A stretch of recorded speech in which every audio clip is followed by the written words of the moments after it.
I'm not even gonna lie to you guys, I'm feeling a little bit under the weather right now. So today's video is gonna be a fitness related video talking about the importance of taking recovery seriously. As you can see, I have my blankie on.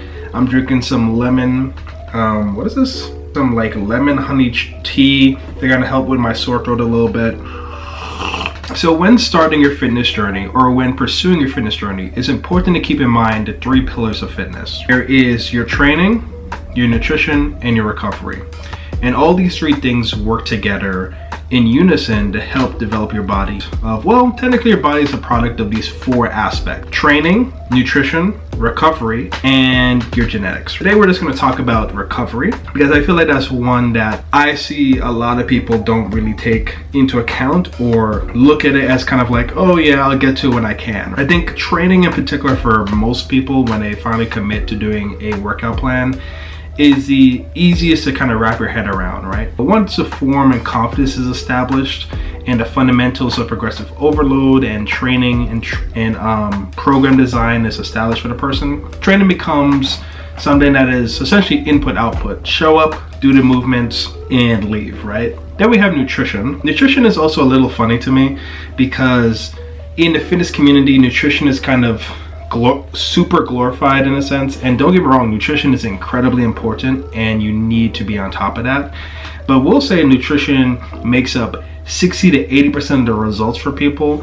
And I know some people that are incredibly health conscious. I know some people that are incredibly conscious of what they're eating and making sure the macros and micros are functioning correctly and are matching, but their physiques are nothing to really like write home about. They're healthy, they tend to have good skin because they're eating all the micronutrients and staying properly hydrated, but their bodies are kind of like flat and not full. So training is still very important because also there's on the other side of the spectrum when it comes to nutrition, there's some people with some incredibly fit bodies due to their genetics, and they eat because they'll eat fried food, fast food all the time, and just because their genetics is great and they work out really hard, they're able to maintain a very fit looking body. But the one that I think that no one really goes into detail about and talk about enough is recovery. And truly, it really only comes up for people when they start experiencing injuries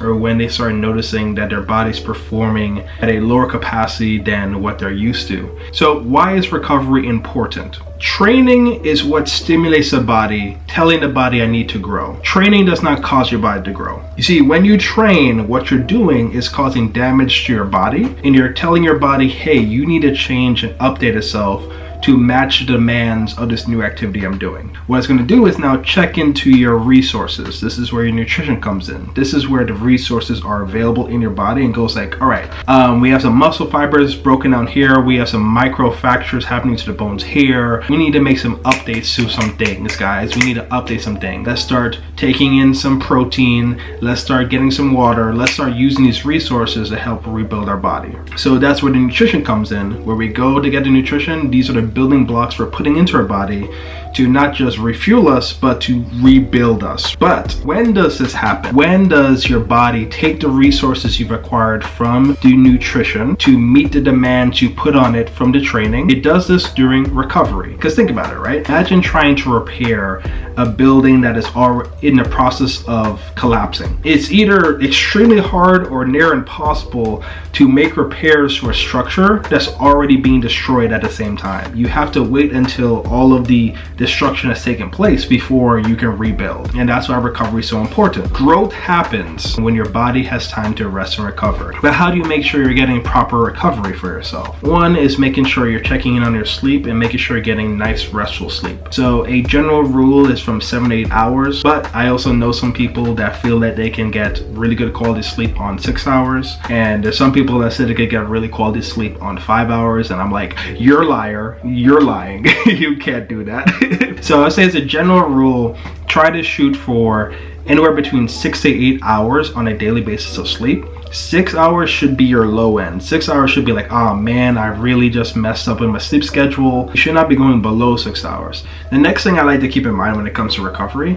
I know for a lot of people, when it comes to doing their stretches and their cool down. Oftentimes people skip out or run away from that. Stretching is major key, guys. When we're younger, like when we're in our teens and our early 20s, we could kind of get away with not stretching. We could kind of get away with it because our body is automatically doing a lot of recovery and support for us. But honestly, as you get older or as you get injured, you start to notice the impact of having a really tight, restricted body, right? Tight, restricted bodies are more prone to injury and more prone to pain and more prone to having portions of the body doing more work than other portions. Because when your body gets tight in a particular area, another part of your body has to compensate from a strength perspective, because that super tight muscle fiber or joint that you have in your body is not able to do its job effectively. And so to compensate for that part not doing its job well, another part of your body will auto compensate. That's how you can get some people that kind of walk in a shifted way, because their body has learned to adjust for the lack of using that thing.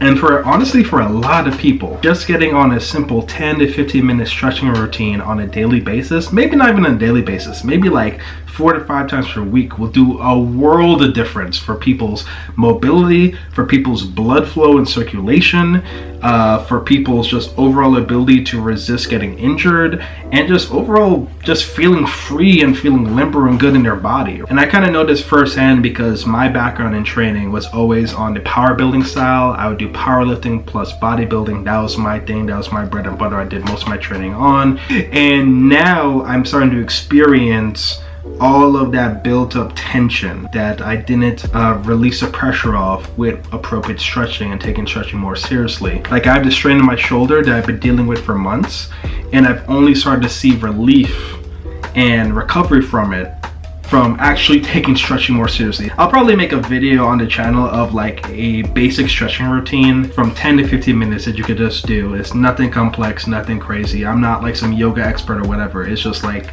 simple, straightforward movements to help you just feel more relief and help you recover faster.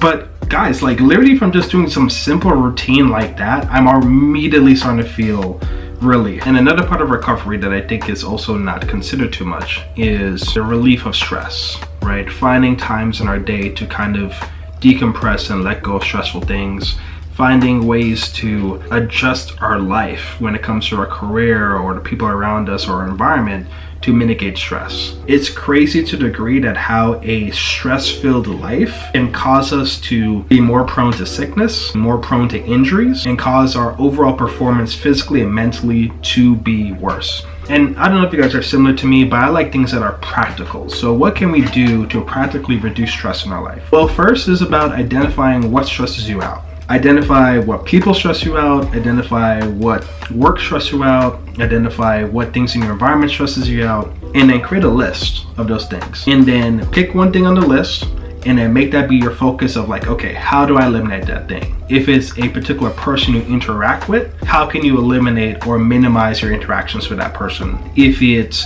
a particular thing in your environment, can you remove that thing from the environment? Or can you move yourself from that environment? If it's your career or your job that you're in, how can you adjust the work that you're doing in order to be less stressful? Or maybe you might want to consider a different career plan, right? Stress is one of those things that is like this invisible debuff that manipulates our performance on such a crazy level, and the more you can mitigate stress in your life, the better you're going to perform. Is there such a thing as positive stress? Yes, like physical training, but it's very important to keep in mind that too much stress in our life is not good, guys. So yeah, guys, so that is my little talk about the importance of recovery. To sum things up, make sure you're getting enough sleep, anywhere between 6 to 8 hours per night. Second, make sure you're stretching. Even if you don't work out, it's good to have a stretching routine. It's good to have something to like relieve the tension in your body. And then the final thing, de-stress. Find ways to remove stress in your life, and find activities that help you to unwind, decompress, let go of that mental tension, and just to relax. So anyways, my fellow main characters, that's going to be it for today's video. I appreciate you guys taking the time to watch. Make sure to like the video if it made you smile. Comment this, I can't even speak because my throat is a little sore. Comment if this video made you think, and subscribe if you want to see more. And always remember that you are the main character of your own story. My name is Bam. I'll catch you guys in the next one. Peace.